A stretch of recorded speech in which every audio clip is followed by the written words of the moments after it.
하나님 말씀 보시겠습니다. 요한일서 3장 13절로부터 15절까지 말씀.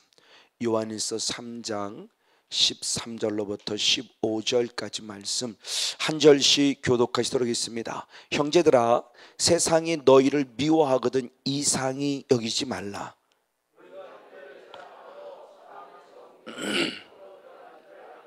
아멘. 다 같이 있습니다. 그 형제를 미워하는 자마다 살인하는 자니 살인하는 자마다 영생이 그 속에 거하지 아니하는 것을 너희가 아는 바라. 아멘. 오늘의 말씀은 지난주 말씀에 이어서 사랑하라는 말을 조금 한번 역으로 한번 생각해 보. 또 다른 각도로 사랑하라는 말을 또 다른 각도로 말하면 용서하라 또는 노하지 말라, 이런 개념 속에서 보면서 하나님의 사랑을 한번 증거해 보려고 합니다. 자, 하나님의 자녀와 마귀의 자녀가 등장한다고 그랬어요. 어디에? 교회라는 공동체 안에. 마귀의 자녀라는 부분은 믿지 않는 불신자를 말하는 것이 아니라 교회라는 예수의 피로 값지신 교회 안에 우리의 공동체 속에 어떤 사람은 진짜 하나님의 자녀로서 살아가는 사람이 있고, 어떤 사람은 교회라는 공동체 안에 있지만 마귀의 자녀로 살아가는 사람이 있다는 거예요. 그것이 분명히 나타난다고 말씀하고 있습니다. 자, 요한일서 3장 한번 10절 말씀을 보겠습니다. 요한일서 3장 10절입니다. 같이 한번 읽습니다. 시작. 이러므로 하나님의 자녀들과 마귀의 자녀들이 나타나나니 무릇 의를 행치 아니하는 자나 또는 그 형제를 사랑치 아니하는 자는 하나님께 속하지 아니하니라. 아멘. 마지막 때 하나님의 자녀와 마귀의 자녀가 나타나는데, 그럼 마귀의 자녀와 하나님의 자녀가 뭔 차이는 뭐냐? 의예요. 의. 이게 하나님의 의죠. 하나님의 자녀는 마땅히 하나님의 의를 이루는데, 의는 이루는데 마귀의 자녀는 자기의 의를 나타내죠. 그래서 로마서 10장 2절 3절의 말씀을 보면은 하나님의 자녀가 되었음에도 불구하고 하나님의 의를 힘써 복종치 아니했어요. 왜? 자기의 의를 나타내려고. 이것이 우리들 속에 있다고 하는 겁니다. 제가 그렇게 목회를 해왔다는 거죠. 그때 당시로서는 자기 의라고 생각하지 않았어요. 내 스스로는 하나님께 참 열심이라고 생각했어요. 이게 사울의 영성과도 똑같았죠. 사울도 누구보다 하나님께 참 열심이었어요.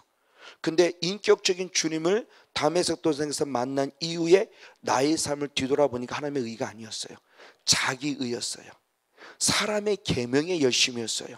이것이 오늘 우리들에게 영적인 아주 중요한 터닝 포인트가 되는 핵심이라는 모습에 대한 부분을 많이 강조를 했습니다.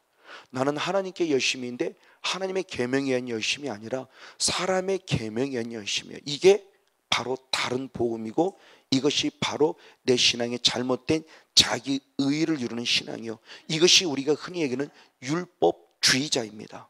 성경에서는 율법주의자의 개념을 부정적 의식으로 말합니다. 그러나 율법주의자들 때문에 하나님의 계명의 율법까지 부정적 요소가 강조되어지고 자꾸 역기능에 대한 부분만 자꾸 드러나서 율법 개념, 그러면 우리 개념 속에서 좋지 않은 개념을 가지고 있는데 성경은 그렇지 않다는 겁니다.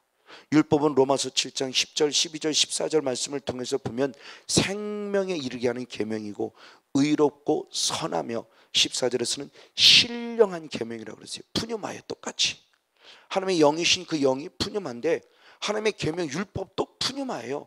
그러면 우리가 기록된 율법의 말씀도 성령의 조명으로 기록된 거라는 거죠. 그게 말씀하는 게 디모데 3장 16절이죠. 모든 성경은 하나님의 감동으로. 지금 우리가 보니까 신약 성경이 포함된 디모데 3장이 기록된 그때 성경이지만 그때 당시에 사용하던 성경, 그때 당시에 초대교회 성도들이 사용하던 성경은 신약 성경에 있을 때가 아니에요. 구약의 성경을 가지고 하나님을, 예수님을 그리스도로 설명할 때의 모습이기 때문에 그때 당시에 기록된 개념으로서는 그것이 구약 성경이에요. 그런 구약 성경이 결국 율법을 말하는 것이고 율법 자체가 이미 성령의 조명 속에 기록된 말씀이라는 거죠. 바로 그런 의미죠. 근데 그런 의미들이 부서진 겁니다. 율법주의자 사람의 계명 때문에. 그래서 이 의에 대한 부분의 모습을 보면서 누가 하나님의 자녀냐, 누가 마귀의 자녀라고 했을 때 의다. 그 의인데 좀 더 구체로 보니까 방금 읽은 말씀의 의가 결국 무엇이에요? 사랑인 거예요.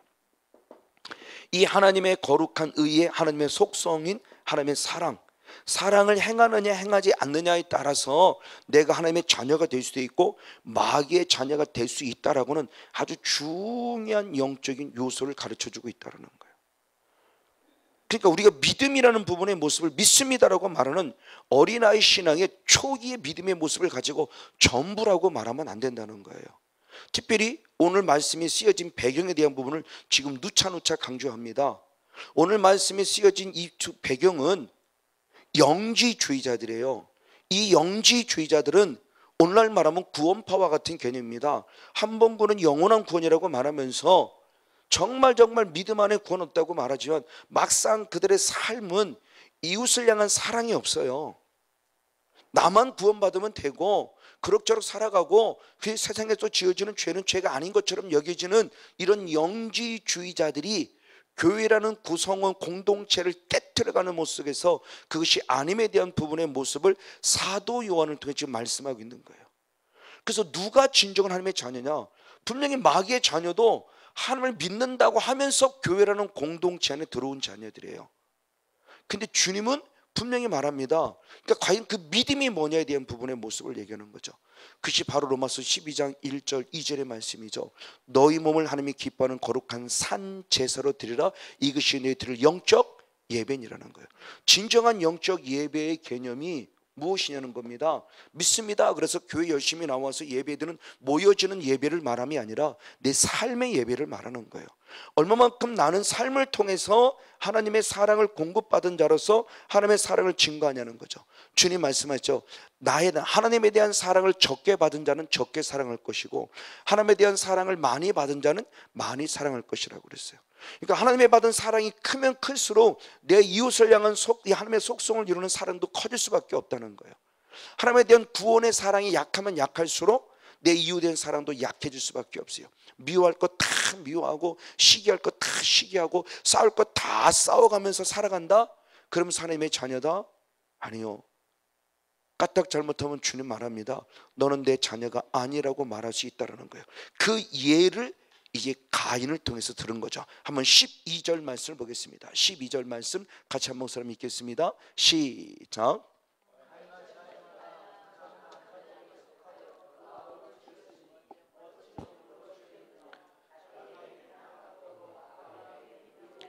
아멘. 마귀의 자녀에 대한 대표적인 모습을 누구를 보느냐? 가인을 예를 들었어요. 그러면서 가인이 누구에게 속했다고 그래요? 악한 자에게 속했다 그랬을 때 지난주에 말씀이 많이 강조했죠. 이 악한 자는 결국 누구를 말한다 그러는 거죠? 마귀죠.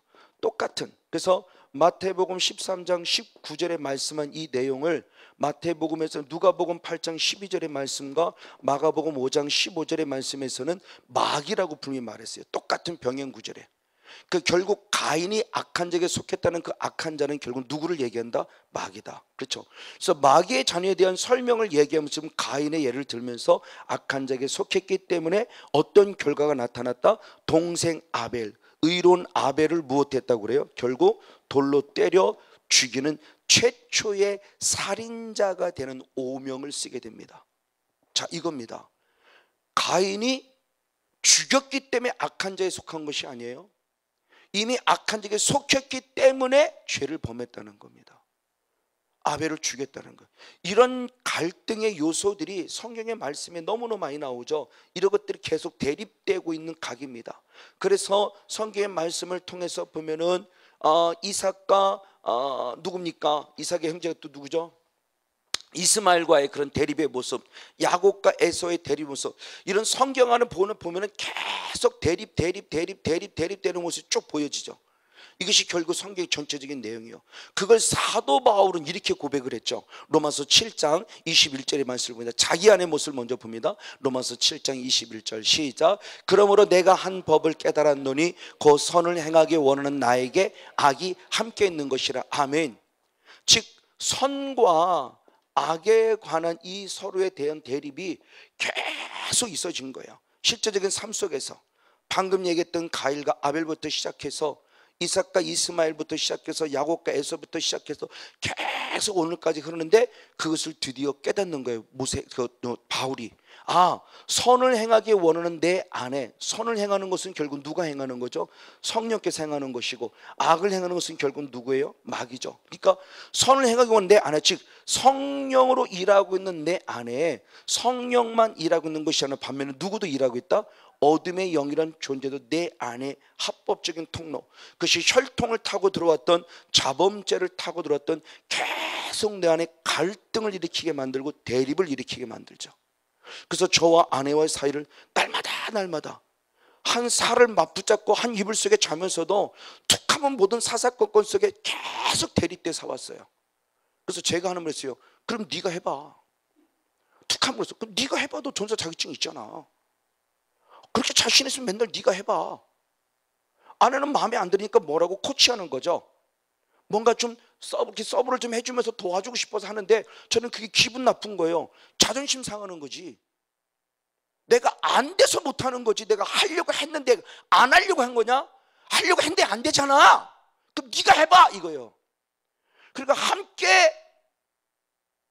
밥 먹고 함께 잠자고 한 집에 살면서도 끊임없는 이런 갈등들의 모습이 있었다는 것은 사도 바울의 신앙의 고백을 보면 제게 성령님만 계신 것이 아니라 반대로 무엇도 그래도 함께 공존하고 있었다는 걸 그때는 몰랐던 거죠. 그때는 그냥 단순히 자존심 상해 이것만 생각했지, 혼의 세계에 들어가서 자존심 상하는 것만 생각을 했지, 이 혼이라는 세계를 지금 사탄이 또는 성령이 계속 나를 주관해서 참아야지 용서하지는 성령의 생각이 아니라 기분 나쁜 것만, 감정 상하는 것만, 자존심 상하는 것 때문에 결국 데려나서 가정 안에 대립을 일으킨 거예요. 이것을 사도 바울은 똑같이 고백을 하죠. 갈라디아서 5장 17절로부터 말씀을 봅니다. 17절 18절 말씀 역시 한번 같이 있습니다. 시작. 육체의 소욕은 성령을 거스리고 성령의 소욕은 육체를 거스리나니 이 둘이 서로 대적함으로 너희의 원하는 것을 하지 못하게 하려 함이니라. 너희가 만일 성령의 인도하는 바가 되면 율법 아래 있지 아니하니라 라고 말하면서 결국 바로 육체의 소욕과 무엇의 소욕? 성령의 소욕이 날마다 내 안에서 갈등하고 대립하고 있음에 대한 실제적인 영의 실체를 지금 사도 바울은 말하고 있는 거예요. 이걸 육으로 알아들으면 이해가 안 되는 거죠. 그냥 갈등한 대로 끝나요. 사도 바울이 말하고자 하는 것은 이 갈등의 요인이 어디에 있냐를 얘기하는 거고 그걸 처리하라는 거죠. 지금 오늘 주님께서 사도 요한을 통해서 말씀하고자 하는 의도도 똑같다는 모습입니다. 맞아요. 이러기 때문에 예수는 그렇게 표현한 겁니다. 요한에서 3장 13절을 말씀을 봅니다. 요한에서 3장 13절 같이 한번 읽겠습니다. 시작. 형제들아 세상이 너희를 미워하거든 이상히 여기지 말라. 아멘. 자, 이런 요인들 때문에 세상이 반드시 하나님의 사람들을 무엇한다? 미워한다는 거예요. 그래서 끊임없는 갈등을 일으키게 만들어요.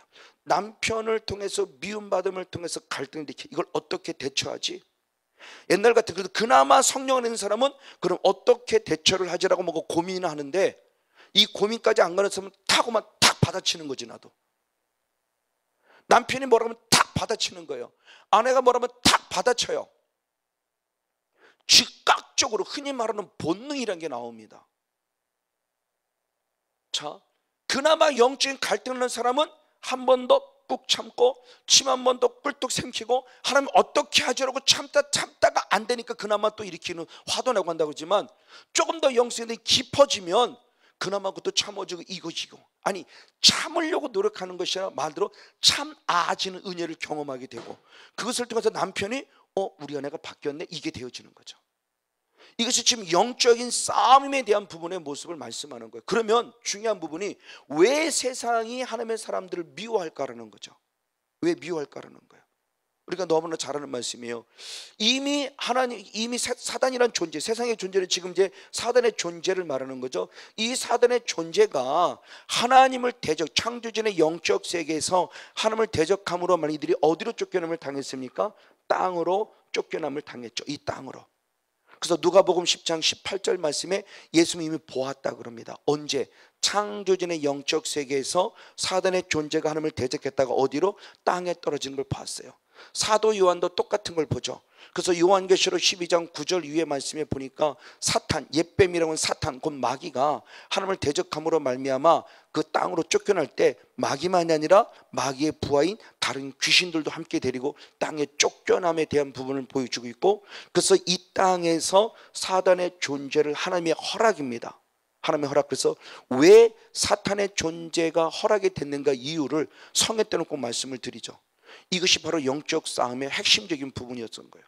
저도 이걸 모를 때는 왜 사탄을 가만 놔둬갖고 그때 박살을 내버렸으면 우리가 이렇게 안 살아도 되잖아요. 근데 하나님의 의도는 그게 분명히 있었다는 거예요. 그걸 우리가 알지 못했다는 거예요. 그래서 이 사역이 너무너무 중요하다는 것을 저는 너무너무 확실히 알기 때문에 이건 끊임없는 영적 싸움에서 우리가 지금 부딪혀가며 해결할 부분의 모습이구나. 그리고 내 후손들에게 영성의 유익을 갖다 줘야 되는구나 라는 걸 이제 깨닫는 거죠. 어쨌든 바로 땅으로 내어 쫓으면서 하나님께서는 요한복음 12장 31절에 그렇게 표현했습니다. 요한복음 12장 31절을 봅니다. 같이 한번 읽습니다. 시작. 이제 이 세상의 심판이 이르렀으니 이 세상 임금이 쫓겨나리라. 아멘. 즉 사단의 존재를 세상 땅으로 쫓아낸 다음에 그들이 허락을 했어요. 그래서 그들을 누구라고 부르냐? 세상 임금, 세상 왕. 고린도후서 4장 4절에서는 세상 신 그랬죠. 고린도후서 2장 10절의 말씀에서는 12절 말씀에서는 세상의 영 이렇게도 표현했어요. 자, 그럽니다. 자, 이 세상이라는 존재들은 이 존재가 결국은 세상의 허락을 받았는데 대표적인 모습이 누가복음 4장 6절 7절 말씀에 기록되어 있죠. 예수님을 꼬실 때 하는 이야기입니다. 누가복음 4장 6절 7절. 네, 같이 한번 읽습니다. 시작. 가로되 이 모든 권세와 그 영광을 내가 내게 주리라. 이것은 내게 넘겨준 것이므로 나의 원하는 자에게 주노라. 그러므로 내가 만일 내게 절하면 다 내 것이 되리라. 할렐루야. 지금 사단이 예수님을 세 번째 미혹할 때이죠. 내게 절하라요. 그럼 내 영광을 다 주겠다는 거예요. 자기가 가지고 있는 영광이 있어요. 세상의 임금으로서 주어진 영광입니다. 중요한 얘기를 하죠. 하나님이 나에게 넘겨 주었다 그래요. 하나님의 허락입니다. 하나님의 허락 속에서 넘겨준 거예요. 그래서 사단에게 절을 해도 잘 먹고 살 수 있다 없다? 잘 먹고 살 수 있다. 하나님은 우리를 잘 먹고 잘 사는 게 아니라 사단도 잘 먹고 잘 살게 할 수 있어요. 그러니까 육신적인 부분의 모습을 가지고 쫓지 말라는 거예요. 육신적인 잘 먹고 잘 사는 모습을 가지고 쫓으면 큰 코 당할 수 있어요. 그래서 예레미야 44장 17절 말씀에 사도 예레미야를 따랐던 예레미야는 하나님께 돌아오라, 우상 숭배하지 말라 그랬더니 그들을 따지는 내용이 나와요. 뭐라고 나오냐? 당신 말대로 하나님께 돌아왔는데 더 가난해졌다. 왜? 우리가 우상을 섬길 때 잘 먹고 잘 살았다. 우상을 섬길 때 병도 없었다. 우상을 섬길 때 우리가 잘 됐는데 당신 말대로 하나님께 돌아오면 더 가난해졌고 더 힘들었다고 따지는 내용이 나와요. 그 우상을 섬겨도 잘 먹고 잘 살 수 있다니까요. 하나님의 허락 속에서. 그러니까 오늘 이 땅에도 하나님을 믿지 않는 백성 중에서 얼마든지 잘 먹고 잘 사는 사람이 있어요. 예수 믿는 우리보다 더 잘 먹고 잘 사는 사람 분명히 있다는 거예요.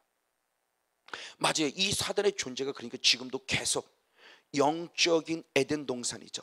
하나님의 나라가 이루어진 우리들에게 지금도 끊임없이 하나님의 나라의 핵심적인 모델이었던 에덴 동산에 직접 들어가서 아담과 하와를 꼬셨어요. 잘 먹고 잘 살게 하기 위해서 너 이거 먹어. 이거 먹으면 하나님과 똑같아져 라고 하는 보암직스럽고 먹음직스럽고 지혜로울 만큼 탐스럽게 만드는 바로 이 방법을 통해서 지금도 사단의 존재가 우리를 끊임없이 미혹하며 우리를 미워하고 있는 거죠. 그래서 하나님을 더 잘 사랑하려고 그러면 더 가난해져야 되고, 정말 주님 뜻대로 살려면 더 힘들고 어려운 일이 곳곳에 벌어지고 있는 거예요. 이것이 바로 세상의 요소이죠. 그래서 요한일서 2장 15절 16절에 주님이 이렇게 말씀하십니다. 요한일서 2장 15절 16절을 봅니다. 네, 같이 한번 읽겠습니다. 시작. 이 세상이나 세상에 있는 걸 사랑치 말라. 누든지 세상을 사랑하면 하나님의 사랑이 그 속에 있지 아니하니 이는 세상에 있는 모든 것이 육신의 정욕과 안목의 정욕과 이생의 자랑이니 다 아버지께로 쫓아온 것이 아니요 세상으로부터 쫓아온 것이다. 아멘. 그래서 주님 말씀할 때 세상을 무엇하지 말라? 사랑하지 말라. 왜? 세상에서는 육신의 종료, 안목의 종료, 이생의 자랑이 있는데 이것은 아버지로부터 온 것이 아니라 누구로부터? 세상으로부터. 그럼 세상을 주관하는 자가 누구냐는 거죠. 야고보서 3장 15절 말씀해 보니까 세상적이고 정욕적이고 무엇이다? 마귀적이에요. 하나님의 허락 속에서 있는 거예요. 그래서 하나님은 허락 속에서 사단의 존재를 이미 창조의 영적 삶을 대적했을 때 땅으로 내어 쫓아놨고 이 땅으로 내어 세상의 권세를 주고 이제 에덴 동산을 만드는 우리들에게 이 사단의 존재를 짓밟아서 사단의 나라를 하나님의 나라로 만들려고 했는데 오히려 짓밟힘을 당함으로 하나님 나라, 그나마 있었던 하나님의 나라를 나는 무엇했어요? 빼앗긴 거죠. 그러면 이제 하나님의 나라를 주님께서 우리의 몸으로 바꿔주셨어요. 에덴 동산은 내 눈에 보이지 않고 삥 사라지고 나서 그 몸으로 바꿔주고 있다면 지금도 사단은 똑같아요. 지금도 끊임없이 내 마음의 성전, 내 몸의 성전에 들어오려고 계속 미혹합니다. 그 미혹하는 모습이 바로 우리가 사단에게 미움을 당하는 거예요. 세상으로부터 미움을 당하는 거예요. 그래서 내 마음의 성전이 만민이 기도하는 집이 되어야 되고 진리의 기도가 터지는 말씀의 집이 되어야 되고 성령의 생수가 샘솟는 거룩한 성령의 통로가 되어야 되는데 사단에서 미혹을 받아요. 무엇 때문에? 먹을 것 때문에, 마실 것 때문에, 입을 것 때문에. 그래서 먹을 것, 마실 것에 미혹을 받아 지치고 피곤하고 힘들게 만들어 하나님과는 멀어지면서 말씀이 멀어지고 기도도 사라지고 성령의 임재도 사라지고 세상을 쫓게 만드는 거예요. 그래서 어떻게 하면 먹을 것, 마실 것, 입을 것을 찾게 만들므로 말미암아 우리들의 존재가 미움받는다라고 하는 이유를 얘기하면서 세상이 하나님의 사람들을 미워할 수밖에 없는 건 당연하다라는 것을 말합니다. 그럼 중요하죠. 왜냐는 거예요. 왜 하나님의 사람들이 사단의 세력에서 미움을 받아야만 하느냐 하는 그 요인을 우리가 한번 찾아봅니다. 요한복음 15장 18절 19절 시작. 세상이 너희를 미워하면 너희보다 먼저 나를 미워한 줄 알라.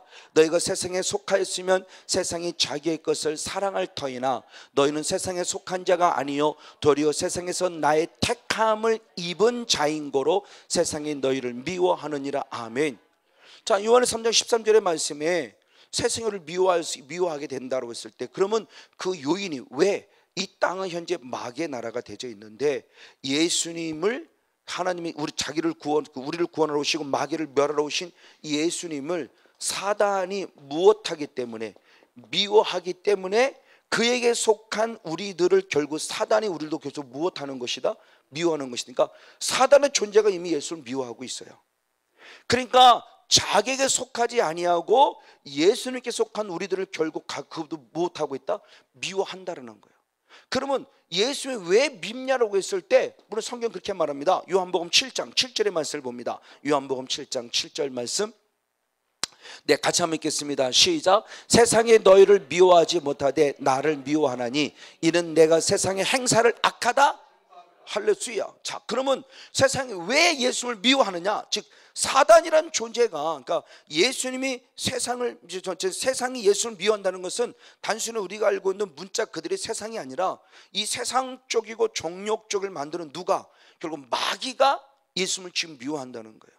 그리고 왜 밉냐 그랬더니 예수님은 이미 마귀를 무엇했다고 그러는 거예요. 이미 내가 세상에 대해서 악하다 증거했다. 즉 예수님이 마귀의 존재를 이미 무엇하셨다는 거예요. 악하다라고 심판, 정죄하셨어요. 그러니까 이 정죄를 당한 그들이 결국 사단의 존재가 가만히 있지 아니하고 예수님을 향해서 미움을 드러내며 예수님에 속한 예수님을 있는 믿음의 사람들을 끊임없이 미워할 수밖에 없는 이유가 바로 여기 있다는 거죠. 그러니까 내가 예수님을 안 믿으면, 쉽게 말하면 내가 예수님을 안 믿으면 사탄의 나를 미워할 이유가 없는 거죠. 그럼 조금만 잘해서 조금만 열심히 하면 돈도 벌고 잘해요. 예수를 믿기 때문에 돈 버는 것도 쉽지 않고요. 예수를 믿기 때문에 건강한 것도 쉽지 않고요. 예수를 믿기 때문에 가정이 행복한 것도 쉽지 않아요. 왜? 달리 말하면 예수님께 속해 있기 때문에 사탄이 결국 나를 무엇해요? 미워하니까 어떻게든 가정에 파괴를 시키려고 그러고 하는 일마다 안 되게 만들려고 하는 거죠. 그러니까 더 어려운 거예요. 더 정직하게 하기가 어렵고 그러니까 우리도 모르는 새 슬슬 타협합니다. 나도 세상 사람처럼 거짓말 좀 해가면서 사업 좀 할까? 목회도 슬슬 거짓말 좀 해가면서 사업 좀 목회를 해볼까? 왜? 정직하게 하면 교회 부흥이 안 되거든요. 하나님의 뜻대로 하려고 그러면 정말 쉽지 않아요. 왜? 사탄이 가만히 안 두니까. 이게 영의 세대니까 그렇다는 거죠. 얼렁뚱땅 대강해가면서 남의 성도 좀 뺏어가면서 물질을 써가면서 물질 좀 먹여가면서 오라고 이렇게 해서 불신자를 전도하기보다 기존에 있는 작은 게 개척에 있는 성도를 계속 뺏어가는 거 쉽습니다. 그리고 그 목사님은 나는 교회가 부흥했다는 자기 착각에 빠지게 만들겠죠. 아니죠. 그 순간에 개척교회 목사님은 눈물을 흘리고 있는데, 그 순간에 개척교회 목사님은 정말 통곡하며 울고 있는데, 과연 그것이 하나님의 뜻이고 이게 과연 하나님의 계획일까요? 하나님이 그렇게 하면서 교회를 부흥시킬까요? 아니요. 주님은 그렇지 않다고 봐요. 그럼 결국 그 밑바닥에 누구의 계략이 숨어 있겠냐는 거죠. 그러니까 이런 모습 때문에 우리는 끊임없이 미움받을 수밖에 없는 요소가 있음에 대한 부분을 얘기하고, 특별히 오늘 사도 요한의 요한 3장 10절을 한번 더 봅니다. 요한에서 3장 13절 10절인데 13절 같이 한번 보겠습니다. 요한 3장 13절 시작. 형제들아, 세상이 너희를 미워하거든 이상히 여기지 말라 그럴 때 미워하다라는 겁니다. 저 미워하다라는 그 미움이 현재 능동태예요. 과거가 아닙니다. 즉 2000년에 쓰여진 저 때가 과거에 누군가를 미워했던 것을 말하는 것이 아니라 지금 현재 내가 능동적으로 사단에서 움직여지면서 능동적으로 누군가를 미워하고 있는 현재 능동태, 현재형에 대한 부분을 얘기를 해요. 지금 남편이 미워 죽겠어요. 저도 그랬어요. 아내가 미워 죽겠는 거죠. 성도가 미워 죽겠는 거고요. 이 마음 부인할 수 없어요. 왜? 제 안에 악한 영이 자리 잡고 있었으니까. 이게 성경대로 보니까 그대로예요. 미울 수밖에 없는 이유가 거기 있었던 거예요. 미워지는 거죠. 막 안 미워하려고 해도 또 미워져요. 작심삼일이에요. 그러니까 영적인 처리가 되지 아니하면 혼의 세계에서의 작정, 혼의 세계에서의 결단은 지극히 작심삼일이에요. 우리나라에 기가 막힌 수고가 있죠. 작심삼일에 작심삼일. 근데 영적을 통해서 되어지니까 이것이 한 달도 가고 1년도 가고 부족하지만 저는 5년도 6년 가까이 갔어요. 지금 조금 제가 다른 모습에 고난이 너무 힘들기 계속 가면 그러니까 심해지니까 순간 마음을 놓친 모습에서 있었던 것도 부인할 수 없어요. 그래서 하나님께 회개하고 용서를 구했더니 주님의 답은 너무 간단했어요. 그래도 나는 그들을 사랑한다. 그래서 그 다음부터 다시 미워하지 않게 됐어요. 솔직히 고백하죠. 미워하지 않을 수 없어요. 왜? 너무너무 힘들으니까. 어떻게 막 저주하는 이런 미움이 아니라 어떻게 그럴 수 있지라는 섭섭한 마음이 순간 들어오는 거죠. 그래서 주님 앞에 기도를 했죠. 나 마음이 아프고 너무너무 섭섭하고 이렇게 힘들고 이러요. 그랬더니 주님의 답은 너무 간단해요. 그래도 나는 그들을 사랑한다. 그래서 네, 하나님 알겠습니다. 하나님이 사랑하는 사람을 제가 미워하면 안 되잖아요. 그래서 딱 끊었습니다. 하나님이 딱 잊어지게 했어요. 오히려 지금 축복하고 있습니다. 너무 감사하죠. 주님의 마음이 이게 되어지더라는 겁니다. 안 미워해야지가 이 결단이란다면 미워지지 않더라는 겁니다. 할렐루야. 되어지더라는 거예요. 왜? 영의 세계에 들어가서 성령을 통해서 미워하기 능이 떠나가니까 되어지더라고요. 바로 이거예요. 그러니까 저는 목숨을 거는 겁니다. 제가 확실히 이루어졌기 때문에. 제게 이루어지지 않았으면 이렇게 담담히 못합니다. 이 사랑하라는 말, 이 용서하라는 말, 노하지 말라는 말 이렇게 말하지 못해요. 근데 사단의 존재는 과거가 아니라 지금 그렇게 한다는 거예요.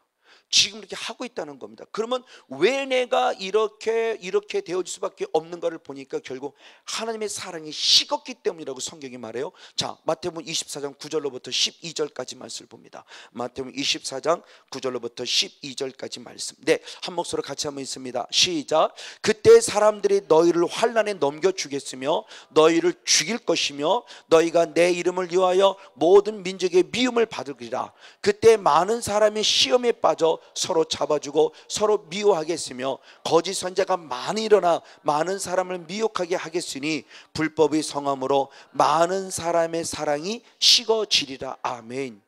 결국 왜 그렇게 될 수밖에 없는가? 환난이 당하면 당할수록 물론 이길 힘도 있지만 이것이 계속 당하니까, 한 번, 두 번 당하면 이겨요. 10번 당해도 이겨지는 것 같아요. 이게 20번 당하니까 조금씩 흔들린다니까요. 이게 100번 당하면 쾅쾅 흔들리더라고요 이게. 그러니까 사단도 끊임없이 공격이에요. 그러면 성령님도 끊임없이 내게 임하셔야 돼요. 할렐루야. 한 번 충만히 받아갖고는 안 된다는 거죠. 어제 성령 받았으면 오늘 또 성령 받아야 돼요. 계속 받아 이길 수 있다는 겁니다.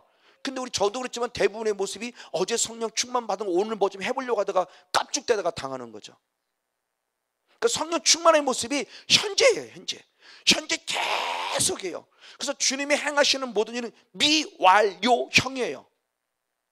그러니까 미완료형이 이루지 못했다가 아니라 이루셨는데 주님은 아직도 완성, 그러니까 이 나라 이민족 전 세계가 완전히 심판 그날까지는 주님이 아주 계속 완성해 가시는 단계에 있다는 거죠. 그게 미완료형의 의미더라고요. 제가 그걸 몰랐을 때는 미완료형 그러면 뭐 안 이루어졌다는 거야? 안 이루셨다는 거. 그게 아니고 이미 주님께서는 모든 걸 완성하셨지만 그것이 지금 계속 이루어져 가는 입장 속에서 미완료형이라, 이런 의미로서 문법적으로 지금 성이 이렇게 돼 있구나 뒤늦게 아는 거죠. 자, 이 부분의 모습이에요. 지금이에요. 사랑이 식어졌어요. 근데 더 큰 문제는 미움이 단순히 미워하는 것이 그냥 단순히 사랑하지 않았기 때문에 식어졌다는 개념이 아니라 사도 요한과 예수는 아주 심각하게 말을 했습니다. 이것에 대한 답입니다. 요한일서 3장 14절 15절의 말씀입니다. 우리가 형제를 사랑함으로 사망에 옮겨 생명으로 들어간 줄을 알거니와. 아멘. 사랑치 아니하는 자는 사망에 거하느니라. 그 형제를 미워하는 자마다 살인하는 자니 살인하는 자마다 영생이 그곳에 거하지 아니하는 것을 너희가 아는 바라. 아멘. 예수님 심각하게 얘기했어요. 저도 이 은혜를 입으니까 미워한다, 욕한다는 게 심각하다는 걸 안 거예요. 이 은혜를 입기 전에는 그냥 지식으로만 알았기 때문에 별로 마음이 와닿지 않았어요. 목사님인데 이 말씀을 모르겠습니까? 와닿지 않은 거예요. 나하고는 상관없다고 생각했어요. 이건 불신자들이나 향한 거니 그렇게 생각했어요. 아니요, 지금 우리들이에요. 가인과 같이 사는 우리들이에요. 가인과 같이 이스마엘과 같이 사는 우리들이고 에서와 같이 사는 우리들. 이것이 신약으로 보면 거짓 선지자고 이게 거짓 바리새인들, 현대판 바리새인들이에요. 이게 나와 우리들의 모습이에요. 부부지간을 보자는 겁니다. 이 사역하면서 정말 수없는 목사님 사모님들 만났지만 목사님 사모님들 가운데 정말 거의 30%는 가깝다는 생각이 돼요. 이 진짜 쇼윈도 부부로 사는 거지 이혼하고 싶은 마음이 너무너무 많은 거예요. 부인 못합니다. 저도요. 더 깊이 들어가면 30% 넘는다고 생각해요. 목사니까 쇼윈도 부부로서 안 그런 척 하고서도 거기서는 그 교회에서는 웃고 지르면 집만 들어가면 지옥인데요.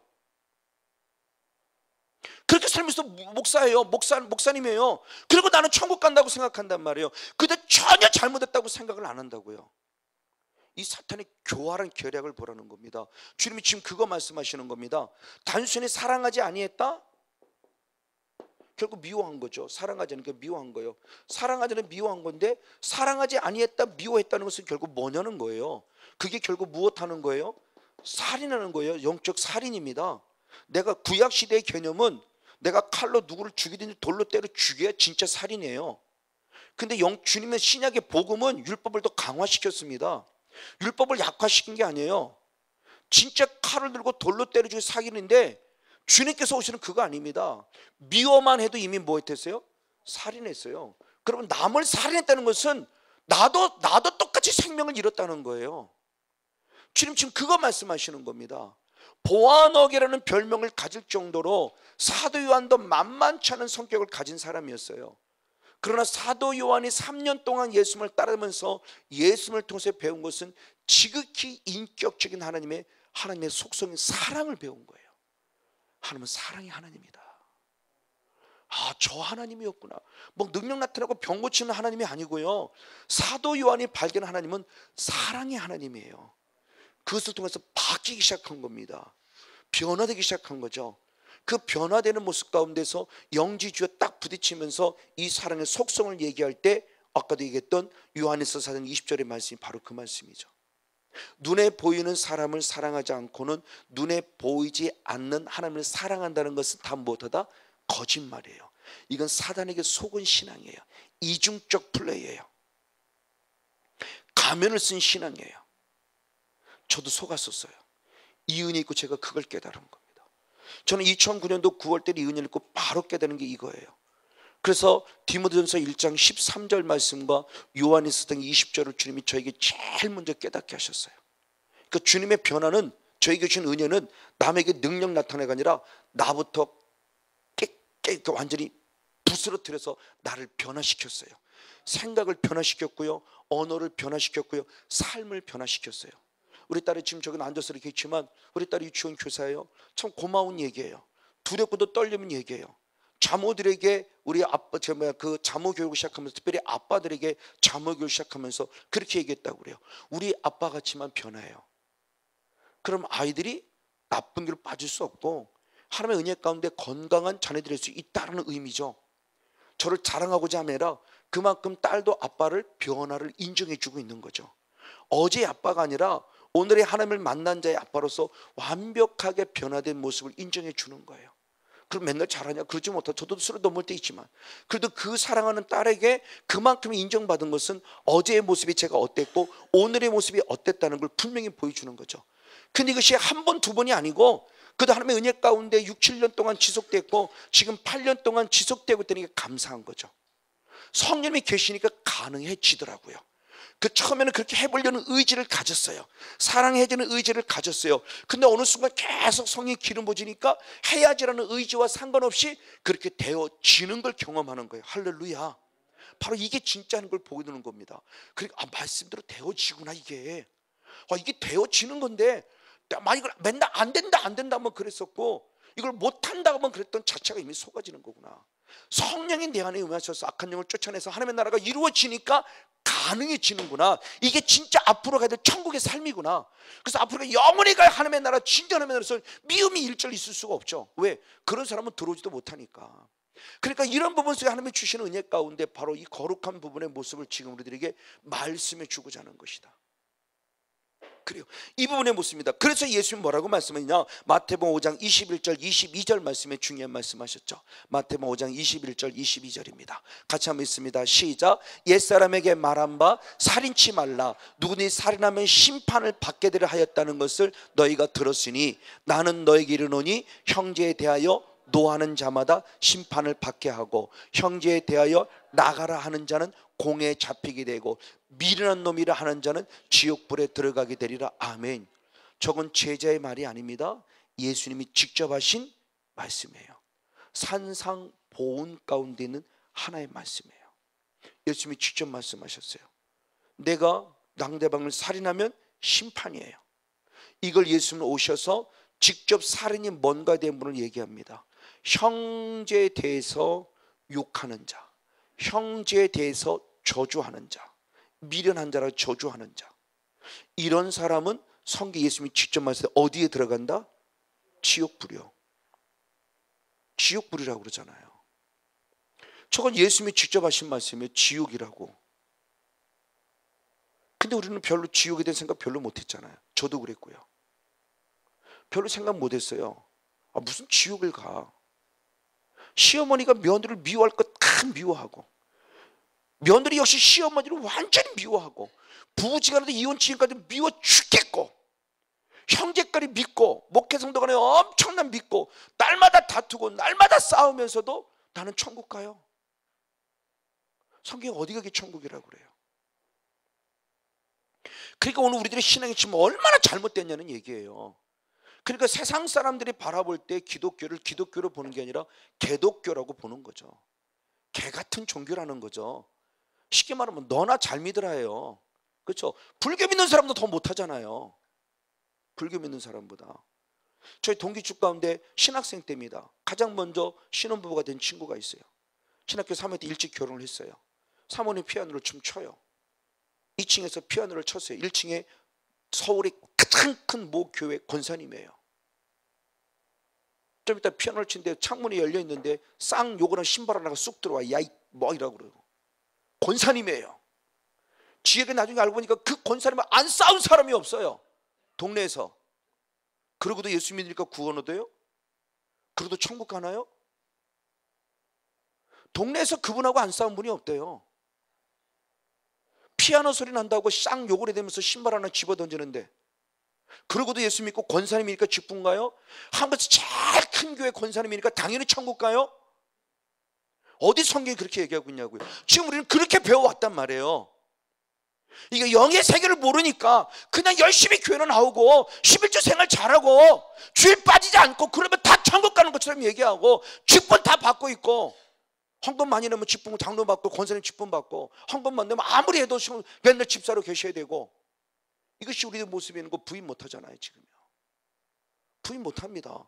근데 천국 가요? 아닙니다. 지금 누가 이렇게 일하고 있냐는 거예요. 누가요?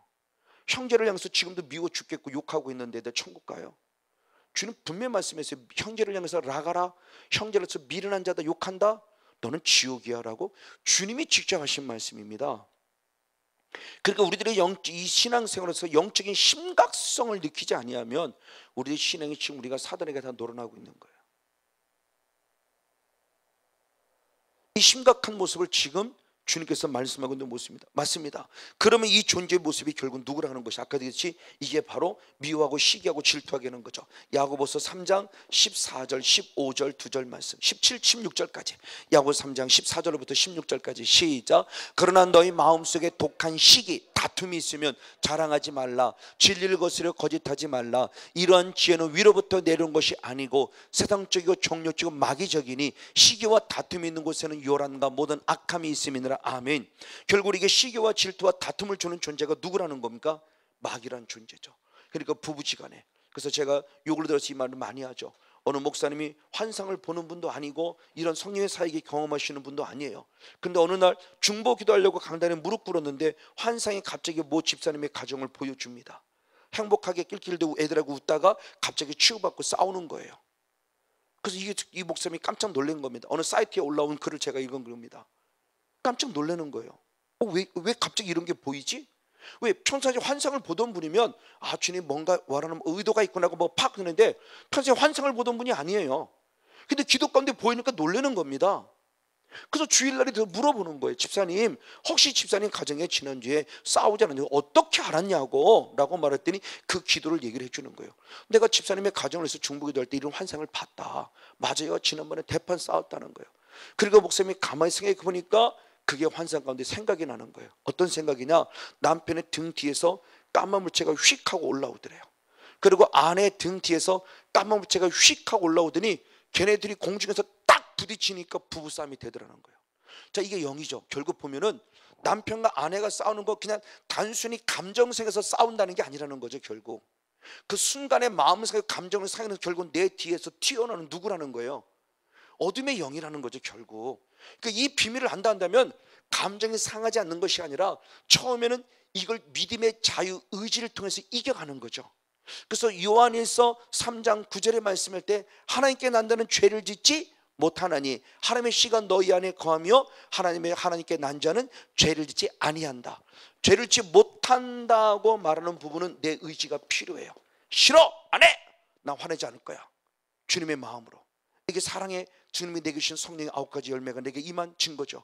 좀 더 나아가서 성령 충만하니까 죄를 짓지 않아요. 즉 죄를 짓는 의지 자체 뭐 화나지 않고 그냥 저절로 긍휼히 여겨지고 저절로 사랑해지는 마음이 싹 터진다. 할렐루야. 여기까지 갈 수 있다라는 거예요. 성경이 분명히 말씀하고 있죠. 하나님께 사람들이 이렇게 되어진다는 겁니다. 부족하지만 저는 조금이나마 경험을 하니까 더 당당하고 자신 있게 말할 수 있어요. 온전하지 않습니다. 완전하지 않습니다. 그러나 되어진다는 겁니다. 성령께서 일하시니까. 그러니까 단순히 성이란다가 아닙니다. 내 안에 지금도 끊임없이 악을 범하기는 얘가 처리가 되어야 된다는 거죠. 얘가 처리가 되어져서 하나님 나라가 이루어지니까 되어지더라는 겁니다. 미워하지 말아야지는 내 믿음의 의지예요. 더 나아가니까 미워지지 않아요. 할렐루야. 긍휼히 여겨지더라는 겁니다. 이게 성령으로서 가능하구나. 이게 진짜 가능한 거구나. 짧은 시간이지만 저는 경험하고 있고, 이것을 그래서 놓치지 않으려고 제가 사후관리라는 차원 속에서 저 나름대로 최선을 다하는 거예요. 이거 놓치지 않으려고. 왜? 순간순간 그래서 한참 자유지 갖고 싸울 때는 그 지겨 넘을 때는 그들이지만 싸울 때는 제가 집사람들 그렇게 표현됐어요. 여보, 갑자기 내 마음속에 이상한 생각이 올라와. 무슨 생각? 그러면 화나려고 하고 막 이런 거. 그래서 표현했어요. 저는 왜? 내가 나 혼자 이길 수 없으니까. 솔직히 왜? 기도 좀 해달라는 거죠. 여보, 이상해. 얘가 자꾸 내가 말이 더 거칠어지는 것 같고 자꾸 이상해지는 것 같아 라고. 왜? 영적으로 예민해지니까 탁 깨닫게 되니까 여기서 더 넘어가면 안 될 것 같은 이런 단계가 뛰어넘어가니까 그래지지 않더라는 거죠. 할렐루야. 맞아요. 이것까지도. 근데 그것이 또 계속 건드려지니까 또 순간 탁 넘어질 때 근데 다시 또 이겨가고 있고요. 이제는 비밀을 아니까 이걸 다시 안 뺏기려고 정말 최선의 모습을 하는 거 맞아요. 이런 은혜 속에 지금 살아가는 모습을 지금 우리에게 보여주고 있습니다. 바로 그 모습에 대한 부분의 모습을 지금 이야기를 하면서 지금 무엇을 표현하고 있는가? 이렇게 마귀는 지금도 끊임없이 우리들에게 분노라는 과정을 되게 틈타고 들어옵니다. 에베소 4장 26절 27절 말씀. 에베소 4장 26절 27절 같이 한번 읽습니다. 시작. 분을 내어도 죄를 짓지 말며 해가 지도록 분을 품지 말고 마귀로 틈을 타지 못하게 하라. 아멘. 즉 마귀란 존재가 조금 전에 읽었던 야고보서 3장 14절 15절 16절의 말씀에 시기, 다툼, 질투 이런 거죠. 다툼이라는 과정, 이 다툼은 결국 무엇이냐? 우리에게 무엇이라는 과정? 분노라는 과정을 통해서 이게 이제 흔히 말하는 내적 치유라는 부분 속에 들어갔을 때 이런 화라는 부분들의 모습, 분노라는 부분의 모습을 많이 다루죠. 저도 내적 치유도 경험을 했지만 내적 치유는 일순간이었어요. 그러나 성령 안에서 이것이 영적인 것이 처리가 되니까 가능해지더라는 거죠. 일순간이 아니라 훨씬 더 오래 가요. 저는 단순히 한 달, 두 달, 한 번, 이틀 이것이 아니고 1년, 2년의 개념이 아니고 지금 8년까지 꾸준히 제가 막 이런 모습을 다스리지 못하고 쓰러졌으면 제가 여러분들 앞에 성회 속에 당당히 서지 못할 거예요. 그러나 되어지니까 가능한 부분 속에서 할 수 있다라고 저는 여러분에게 선포할 수 있다는 거죠. 성령 안에 있으면 가능하다라는 겁니다.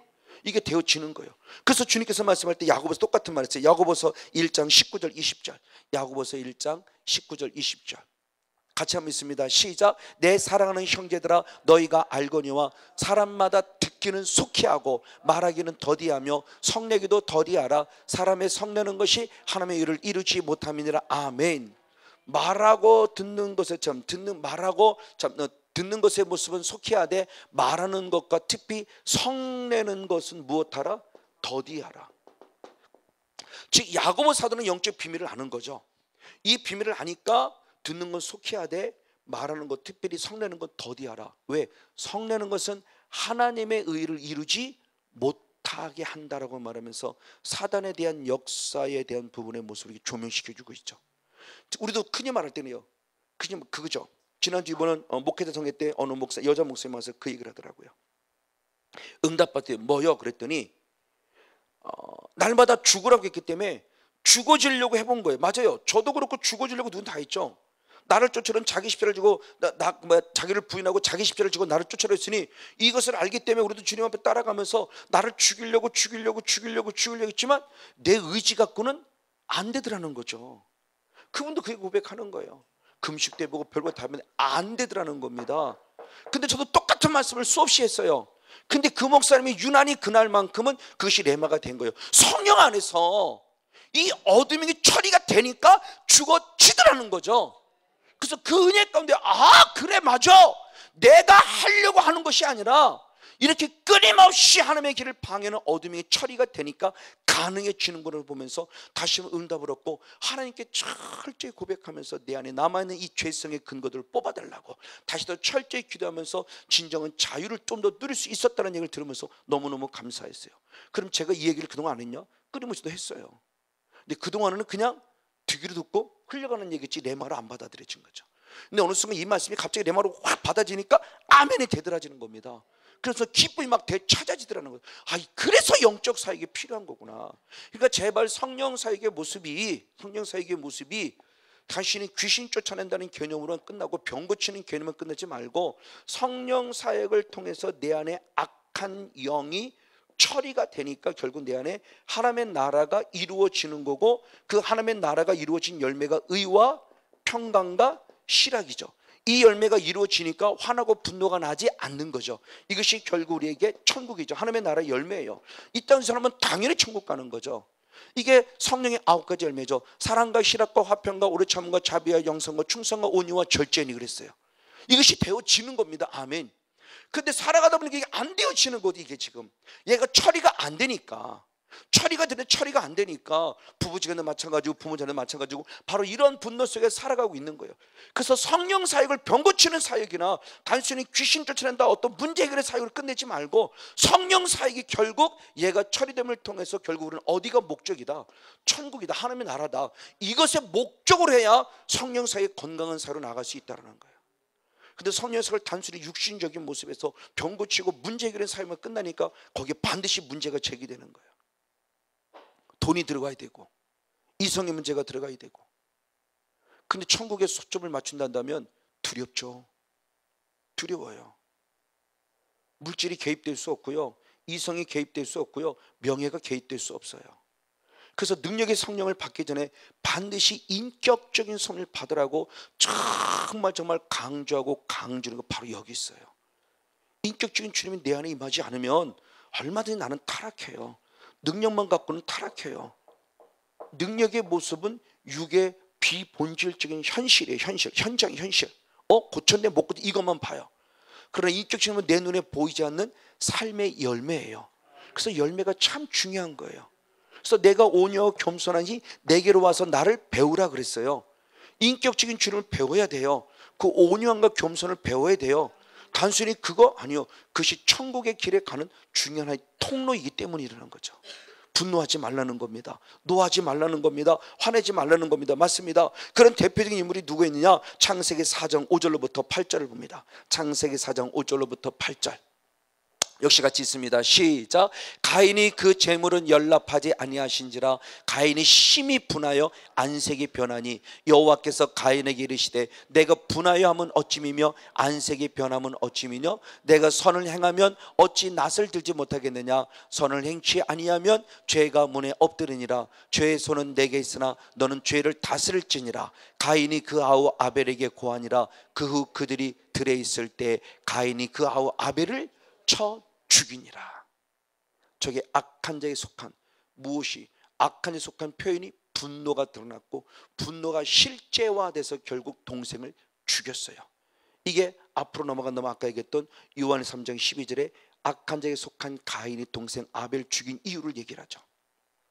그리고 똑같이 창세기 49장 5절로부터 말씀할 때 우리가 잘 알고 있는 이복 동생인 디나가 세겜 족장에게 강간을 당했을 때 그를 죽입니다. 육의 조건으로 보면 당연해요. 육의 조건으로 보면 당연한 모습이에요. 내 누이가 이런 아픔을 당했는데 어떤 오빠가 가만히 있겠어요? 그럼에도 불구하고 주님은 아니에요. 원수는 하나님의 손에 있다는 거죠. 나는 갚을 수 없어요. 원수를 선으로 갚아야 돼요. 이게 주님이에요. 근데 그걸 하지 않았을 때 창세기 49장 5절로부터 7절까지도 똑같은 말씀을 합니다. 시므이와 레위가 어떻게 되는가를 봅니다. 창세기 49장 5절로부터 시작. 시몬과 레위는 형제여 그들의 칼은 잔해하는 기계로다. 6절 7절 계속. 내 호나 그들의 모의에 상관하지 말지어다. 내 영광아 그들의 집회에 참여하지 말지어다. 그들이 그 분노대로 사람을 죽였고 그 혈기대로 손에 발목 심줄을 끊었음이로다. 그 노염이 혹독하니 저주를 받을 것이요 분기가 맹렬하니 저주를 받을 것이라. 내가 그들을 야곱 중에서 나누며 이스라엘 중에서 흩으리로다. 할렐루야 아멘. 어떤 아버지가 자녀들에게 저주를 선포하겠습니까? 마지막 유언이잖아요. 근데 시므의 레에게는 저주가 나왔어요. 왜? 혈기, 분노 때문에 그래요. 혈기, 분노. 근데 가끔 보면은 내가 혈기가 있고 분노가 있고 성질 급한 것을 자기의 인격이라고 생각해. 나는 원래 그래요. 아니요. 원래 그렇지 않아요. 이건 마귀에 속은 거죠. 사탄의 존재가 내 안에 자라면 인격화돼 버린 거예요. 나처럼 돼버린 겁니다. 나는 이걸 나라고 생각하는데 사탄은 말해도 너는 내 것이라는 거죠. 송 목사 너는 내 거야. 그렇지 잘 돌아. 화 한번 내. 부셔버려. 저 텔레비전 던져버려 그러잖아요. 빡 쏴버려. 이제 때려버려. 요새는 그러니까 죽여버리잖아요. 요새 환청 들린 사람 참 많습니다. 환청 들린 사람이 너무너무 많아요. 그냥 단순히 환청만 들으면 괜찮지 지금 죽여 그러잖아요. 그러니까 죽이는 거예요. 이 환청이 단순히 환청이라는 개념이 아니죠. 지금 어둠의 영이 계속 말하는 거죠. 죽여. 저걸 가만 놔두니 죽여야지. 어떻게 죽여? 밀어, 떠밀어. 그래서 떨어뜨려. 또는 칼로 죽여. 목졸라 죽여. 아주 구체적으로 가르쳐준다고 그러잖아요. 그럼 이거를 분별하기 때문에 막 괴로운 거예요, 막. 근데 그런 사람들이 지금은 좀 들어오면 들어올 때도 한참 되면 참 많이 들어오셨어요. 군포에 때 참 정말 많이 왔어요. 한때는 정신적인 계통 이상 있는 사람을 계속, 그러니까 정신적인 이상의 계통인 사람을 치유하는 것이 후유증이 많은 것 같아요. 저도 그런 후유증에 잠깐 저도 이제는 그들이지만 처음에 할 때는 그것이 그러고는 집에 들어가면요 잠이 하나도 안 오고 갑자기 막 두려움이 몰아치고 저도요. 처음에는 왜 영적인 후 속에서 사역하고 난 다음에 스스로 내 영적으로 나를 조절하고 영적으로 청소하는 것을 몰랐을 때는 그것이 분명히 따라붙더라는 거죠. 그러니까 누군가는 살렸지만 제가 대신에 저도 괴로움을 당하는 거예요. 그것이 3번인가 4번인가를 제가 지났어요. 이제는 지금 비밀나서 사역 끝나고 나면 제 나름대로 가서 계속 예수의 피로 또 머리부터 발끝까지 어떤 것도 틈탈 수 없음을 계속 선포하고 명령해서 나름대로 영적인 청소를 또 해요. 그러고 나서 편안하게 잠자기 시작했어요. 이것이 근데 영적으로 경험한 사람 같으면 꼭 한 번씩 경험해요. 우리 아들도 한번 경험했고요. 우리 딸도 한번 경험하고. 갑자기 두려워지 밤에 자려고 그러면. 그러니까 남을 살린다는 게 쉽지 않습니다. 남을 살리는 것만큼 그만큼 내가 또 다른 부분 속에 고통과 아픔과 시련, 그러니까 이런 부분 속에서 이것이 결국 사단의 존재가 지금 어떻게 우리에게 침략해 들어오고 단순히 병들게 하는 것이 목적이 아니라 그것을 통해서 나도 지옥 보내려고 하는 존재가 있다는 것을 안다 한다면 우리가 이 사역을 어떻게 써야 될 것이냐. 정말 이 성령 사역은 말대로 성령은 거룩한 영이기 때문에 이 사역자에서도 거룩한 사역이 돼야 돼요. 물질이 개입되면 안 되고요. 이성이 개입되면 안 되고요. 조금이라도 더러운 마음이 개입되면 안 돼요. 정말 중요한 부분입니다. 그래서 제가 누누이 강조하는 겁니다. 사후 관리를 잘 하십시오. 지금 치유받는 것도 중요하지만 치유받은 이후에 재발되지 않게 해서 사후 관리가 잘 돼야 된다. 그것은 말씀과 기도밖에 없어요. 늘 십자가 앞에 무릎 꿇어 죄 이름을 고백하고 예수의 피를 공급받고 성령을 공급받는 것밖에 없습니다. 그래야만 거룩성을 유지해갈 수 있어요. 맞습니다. 바로 이런 부분들의 모습이에요. 자, 그러면 이렇게 됐을 때 주님 뭐라고 말씀하느냐? 잠언서 29장 22절의 말씀입니다. 이렇게 분노하는 자들에게 말합니다. 잠언서 29장 22절의 말씀 역시 한 목소리로 같이 있습니다. 시작. 노하는 자는 다툼을 일으키고 분하여하는 자는 범죄함이 많으니라. 아멘. 결국 노하는 자는 다툼이요 분하는 자는 범죄함을 통해서 살인죄를 질 수밖에 없는 모습을 가지고 있어요. 그래서 예수님께도 이렇게 표현했습니다. 마태복음 5장 23절 24절. 마태복음 5장 23절 24절입니다. 같이 한번 있습니다. 시작. 그러므로 예물을 제단에 드리다가 거기서 내 형제에게 원망 들을 만한 있는 줄 생각나거든 예물을 제단 앞에 두고 먼저 가서 형제와 화목하고 그 위에 와서 예물을 드리라. 아멘. 우리 예배 생활이죠. 이게 예배자의 삶이에요.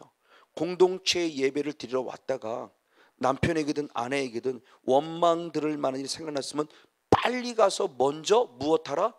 사과하라. 그리고 와서 예물을 드리라. 그러면 나는 그 예물을 받을 것이다. 이 말을 달리 말하면 절대 누군가에게 사과하지 않고 잘못한 게 느껴짐에도 양심이 지금 일하고 있음에도 불구하고 사과하지 않고 예배 드린다면 하나님은 그 예배를 받지 않으신다는 거죠. 이게 너무너무 중요한 부분이에요. 저는 이것을 많이 경험을 했습니다. 그래서 제가 이 은혜를 읽고 가장 먼저 첫 번째 하게 한 일입니다. 제가 하나님의 음성을 듣기 전에 집사람의 음성을 들었을 때 하게 한 일이 뭐냐? 제게 너무너무 큰 아픔을 준 어느 성도님이 계셨을 때 주님의 음성은 그거였습니다. 얘야 그를 불러라. 그리고 그에게 식사를 대접하라. 그리고 네가 먼저 꿇어 용서를 구하라요. 이게 하나님의 선명한 음성이었어요. 집사람을 들어준 음성이었어요. 저는 순종할 수밖에 없어요. 왜? 이제는 영의 세계를 알기 때문에 싫어요가 나올 수 없어요. 그래서 제가 무릎 꿇었습니다. 식당에 데려오셔놓고 집사님 저 때문에 너무 마음 아팠죠? 제가 진짜 무릎 꿇고 집사님 앞에 용서를 구했어요. 그랬더니 집사님도 아니요 목사님 무슨 말씀이세요? 제가 잘못했죠 목사님? 맞아요. 성령이 하게 하시니까 풀어지더라고요. 풀어지게 주셨어요. 그래서 저는 이 은혜를 가장 먼저 입은 거예요. 그래서 아까 디모데 1장 13절이나 요한에서 20절이 가장 먼저 깨닫게 하신 말씀이었어요. 그리고 저희 어느 뭐 권사님도 있었고, 이번에도 지난 서울 집회 가면서 있을 때 제가 마귀에 대한 부분을 설명하면서 막 급하게 나가다가 하지마를 툭 하고 내보는 게 있어요. 아차 싶었어요. 근데 순간 딱 잊어버렸어요. 근데 교회 와서 집에 끝나고 와서 집에서 금요일날 설교 준비하는데 성령께서 계속 말씀합니다. 너 뭐하니? 너 뭐하니? 내가 네 잘못 좀 얘기해 줬잖아. 그래서 바로 그 즉시 목사님이 전화를 해서 정말 용서를 구했습니다.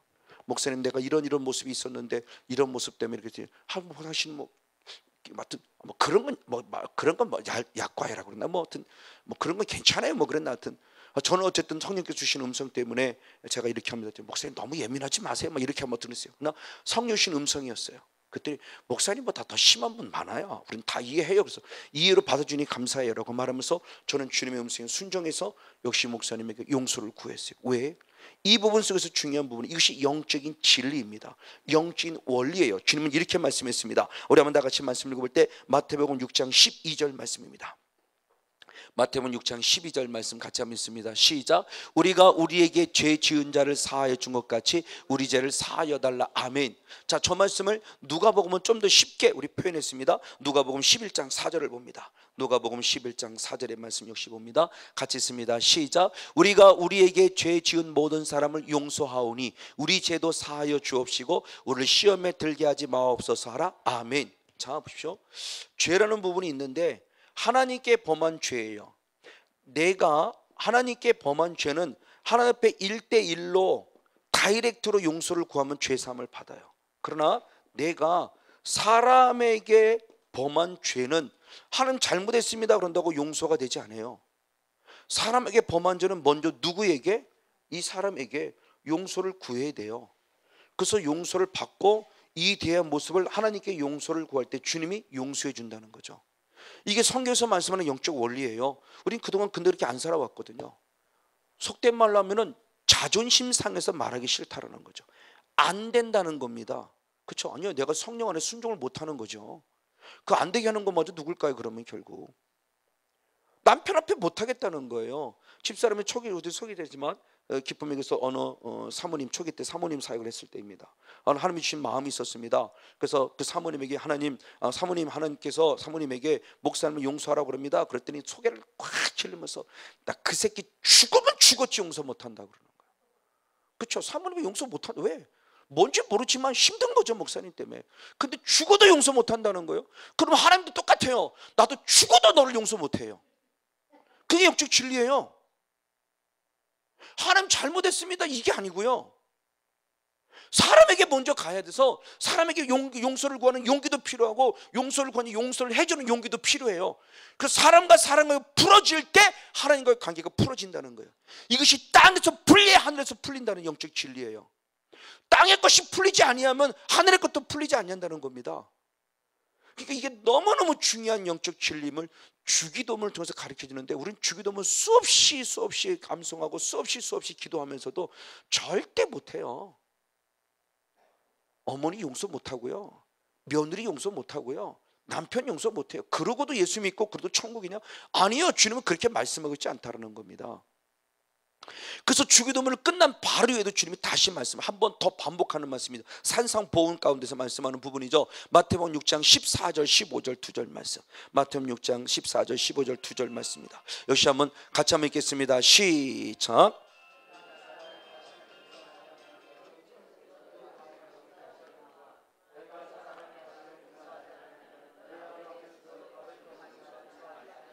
아멘. 사람의 과실을 네가 용서하면 하나님도 너의 과실을 용서하지만 네가 사람의 과실을 용서하지 아니하면 너의 하나님께서 너의 아버지께서도 너의 과실을 용서하지 아니하신다. 주기도문이 끝난 다음에 한 번 더 강조하는 말씀이에요.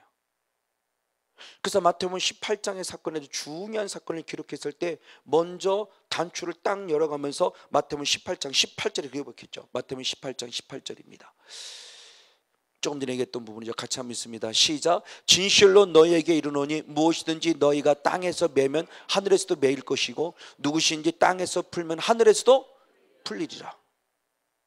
그러니까 하늘과 땅. 그러면서 바로 이어서 뭐니 두세 사람이 내 이름으로 기도할 때 내가 기도하는 것보다 응답하리라. 다음 주에 좀 다뤄볼 뿐입니다.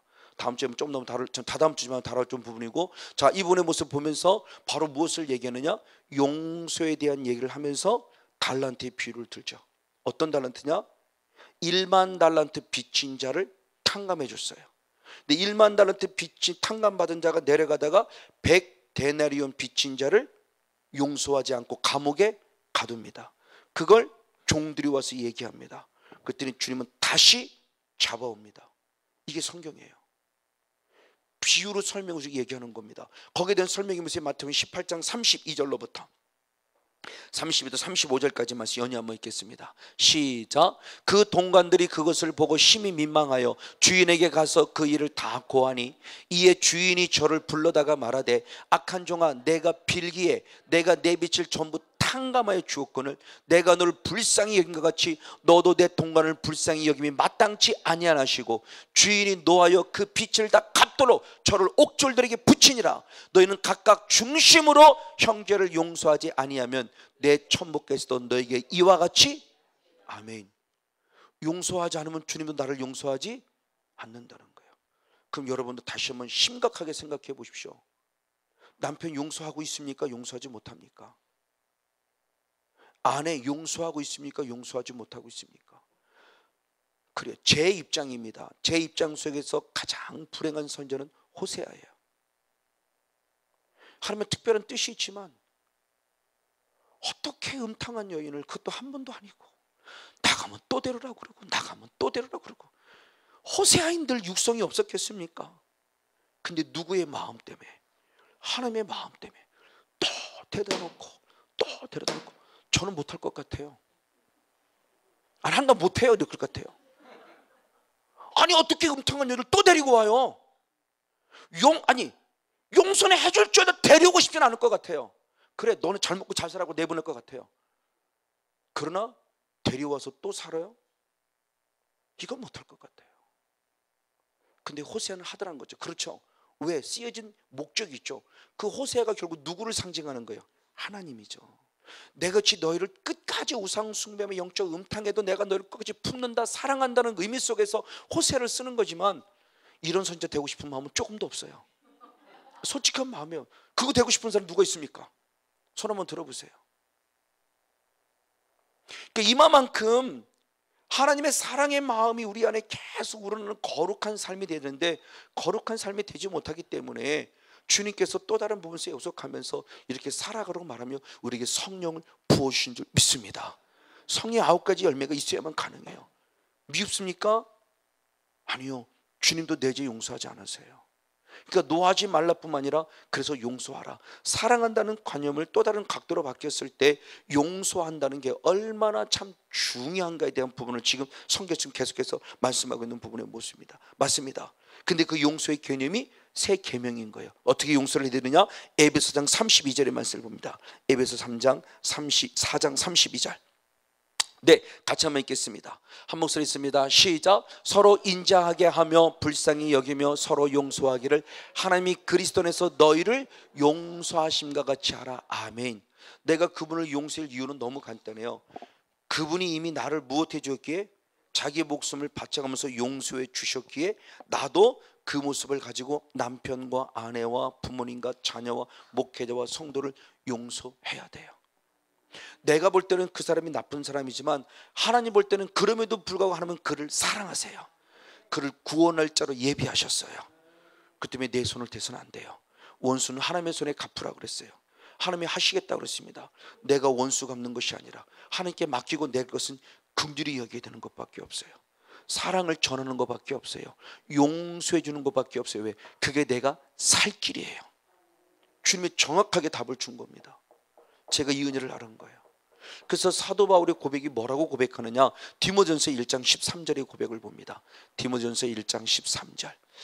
다시 한번 같이입니다. 디모데전서 1장 13절 같이 있습니다. 시작. 내가 전에는 해방자였고 핍박자였고 폭행자였으나 도리어 긍휼을 입은 것은 내가 믿지 아니할 때 알지 못하고 행하였음이라. 아멘. 할렐루야. 너무너무 중요한 고백이죠. 자, 핍박자였어요. 전에는입니다. 하나님께 열심이었을 때입니다. 사람의 계명으로 살았을 때도 하나님께 열심. 그 당시는 이게 옳은 줄 알았던 거죠. 근데 많은 사람 핍박했어요, 폭행했어요, 무엇했어요? 박해했어요. 근데 이것이 이제는이라는 겁니다. 다메섹 도상에서 인격적인 주를 만나고 보니까 이건 다 뭐였어요? 죄였어요. 그래서 15절의 말씀에 내가 죄인 중에 누구라고 그래요? 괴수라고 스스로 인정하게 되는 거예요. 이걸 알고 보니까, 이 비밀을 알지 못할 때는 핍박하고 박해하는 거 당연히 여겼어요. 그래서 사도행전 8장 1절에 스데반 집사가 죽는 걸 당연히 여겼다니까요. 저놈 새끼 잘 죽었어 이겁니다. 저 이단 죽어야 될 놈 죽었구나 이렇게 생각했어요. 이 하나님께 열심히.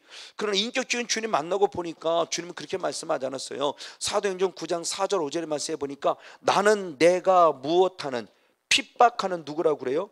예수라고 그래요. 다시 말하면 사울은 예수님을 핍박한 적 없어요. 이미 예수님은 돌아가셨으니까 핍박한 적 없어요. 뒤늦게 돌아가시고 난 이후에 사울이 예수님을 믿었으니까 이 핍박한 적 없어요. 근데 예수님은 스데반 집사님이 핍박을 당할 때 누가 핍박을 당했다고 그래요? 예수님이. 그러니까 남편이 핍박당한 것이 아니라 남편 안에 계신 누가 핍박을 당하는 거예요? 예수가. 남편이 미운 게 아니에요. 영에서. 그러니까 사탄은 되게 좋아하는 거죠.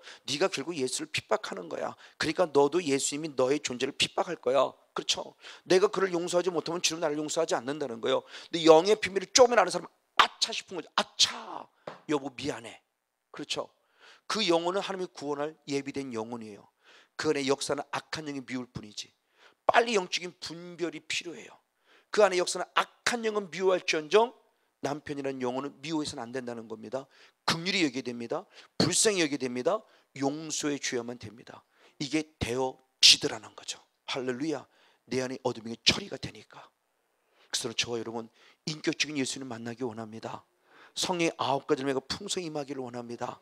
그래서 성령의 능력을 통해서 어둠이 처리가 됐을 때 아버지의 마음을 품고 남편과 아내와 부모님과 자녀의 관계 속에서 사랑의 관계가 더 돈독해짐으로 말미암아 하나님의 나라가 풍성해지고 하나님의 영광이 나타남을 통해서 내 안에 이루어진 하나님의 나라만큼 가정 천국이 이루어지를 축복합니다. 교회 천국이 이루어지를 축복합니다. 여러분 때문에 또 다른 공동체 천국을 이루어갈 수 있고 하나님의 나라를 이루어갈 수 있는 성령 충만한 영적 주인공 우리 모두가 되어지기를 예수님의 이름으로 간절히 축복하고 축원을 드립니다. 할렐루야.